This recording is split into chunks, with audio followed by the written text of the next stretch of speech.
জয় শ্রী কাল ভৈরব। অক্ষয় তৃতীয়ার দিন আপনার যে কোনো শুভ কার্য অমর অক্ষয় হয়। শাস্ত্রে বর্ণিত আছে অক্ষয় তৃতীয়ার দিন আপনি যদি কোনো শুভ কাজ করেন তাহলে আপনার সূর্যলোক প্রাপ্তি হয়। দেখুন, আমাদের শাস্ত্রে পূজা, দান এর একটা বিশাল ভূমিকা আছে এবং সে সমস্ত কিছু প্রয়োজন আছে যেটা আমরা আমাদের এই পৃথিবী, এই ধরিত্রী, এই নেচার থেকে নিয়েছি। আমাদের কিছু অবদান থাকা উচিত নেচারকে ফিরিয়ে দেওয়া বা ইউনিভার্সকে ফিরিয়ে দেওয়া।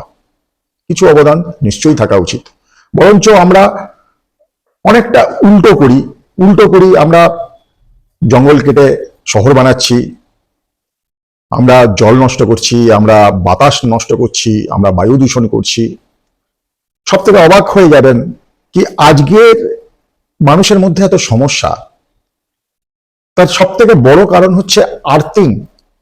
আর্থিং প্রায় নেই। আমরা যারা শহরে থাকি বা শহরাঞ্চলে থাকি, এখন সত্যি কথা বলতে শেষ কবে পায়ের তলায় মাটি লেগেছিল, খালি মাটিতে আমরা হেঁটেছি, আমরা হয়তো অনেকেই বলতে পারবো না, আর বললেও অনেক চিন্তা ভাবনা করে বলতে হবে। নেচারের সাথে আমরা এত দূরে চলে যাচ্ছি, এর জন্য আমাদের শরীরে বিবিধ রকম রোগ, আধুনিক টাইপের সমস্যা এবং মানসিক আমাদের যে অবস্থান সেটা কিন্তু খারাপ হয়ে যাচ্ছে। কিন্তু আমি কেন এই কথাগুলো বলছি, অক্ষয় তৃতীয়ার সঙ্গে এর কি সম্পর্ক?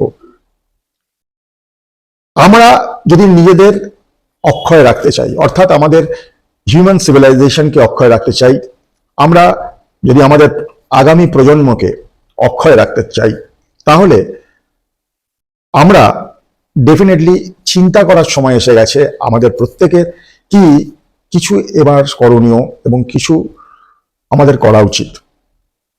অক্ষয় তৃতীয়ার দিন আপনারা একটা মহৎ কাজ করতে পারেন, এটা শাস্ত্রে বর্ণিত। যে গাছে অনেক পাতা হয়, বড় গাছ হয়, ছায়া অনেক হয়, এরকম একটা গাছ আপনারা আপনাদের নিজের প্রচেষ্টায় কোথাও রোপণ করতে পারেন, পুঁততে পারেন। এটা অত্যন্ত শুভ বলে মনে করা হয় অক্ষয় তৃতীয়ার দিন। মৌসুমী ফল যেগুলো আছে, এখন যে ফলগুলো পাওয়া যায় গরমে, তরমুজ তার মধ্যে অন্যতম, এবং হাত পাখা আপনারা যদি দান স্বরূপ কোনো অভাবীকে দিতে পারেন, এটাও কিন্তু অত্যন্ত ভালো প্রতিকার আপনার জীবনে সুফল এবং সাফল্য আনার। অক্ষয় তৃতীয়ার সঙ্গে মা লক্ষ্মী এবং শ্রী বিষ্ণুর একটা যোগসূত্র বা কানেকশন আছে। আপনারা 11খানা কড়ি যদি একটা লাল কাপড়ে মুড়ে আপনাদের পূজা স্থানে ওই দিনকে প্রতিষ্ঠিত করতে পারেন, তাহলেও আপনাদের আর্থিক জায়গাতে আপনারা কিন্তু ভীষণ শুভ ফল পাবেন। আর্থিক বাধা আপনাদের কিন্তু কাটবে, অর্থ অক্ষয় হবে আপনার জীবনে। এবং কড়ি জানবেন মা লক্ষ্মীকে আকর্ষণ করার ক্ষমতা রাখে। এছাড়াও আপনি আপনার পূজা স্থানে একটু কাঁচা হলুদ এবং কেশর রাখতে পারেন, এবং কাঁচা হলুদ এবং কেশর দিয়ে জলে মিশিয়ে স্নানও করতে পারেন। এতে আপনার অরা সাংঘাতিকভাবে ক্লেন্স হয়, এবং অরা যদি সঠিক থাকে তাহলে আপনারা ভালো জিনিসকে আকর্ষিত করতে পারেন। অরা যদি খারাপ থাকে, আপনারা আপনার জীবনে ভালো জিনিস আকর্ষণ করতে বিরত হয়ে যান, পারেন না আকর্ষণ করতে। এছাড়া একটা নারকোল পাওয়া যায়, একে একাশী নারকোল বলা হয়।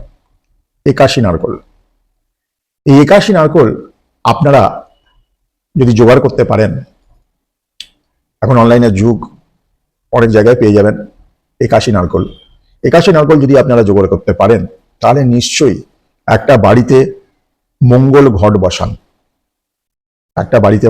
বসান, এবং আপনারা নিত্য পুজো করুন, দীপ দেখান, ধূপ দেখান এবং প্রার্থনা করুন।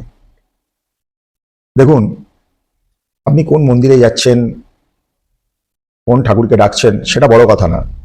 আপনি যাই করুন না কেন, যাই বলুন না কেন কোনো মন্দিরে গিয়ে, সেইভাবে ফল দেয় না। সব থেকে বড় জিনিস, আপনি আপনার নিজের সাথে সেলফ টক কি করছেন, সেটাই আপনাকে ফল দেয়। আমি যদি ভাবি আমি শ্রেষ্ঠ, আমি ভালো, আমি সাকসেসফুল, আমাকে কেউ আটকাতে পারবে না সেটা হতে। কিন্তু অধিকাংশ ক্ষেত্রে আমরা আমাদের নিজেদেরকে এই সেলফ টক দিই, ভুল সেটাই যায় ওপরে, সেটাই ফিরে আসে ম্যানিফেস্টেড হয়ে। তাই অক্ষয় তৃতীয়ার দিন অন্তত ওই দিন থেকে শুরু করুন, নিজেদের সাথে পজিটিভ কথা বলুন, নিজেদের আরো পজিটিভ তৈরি করুন।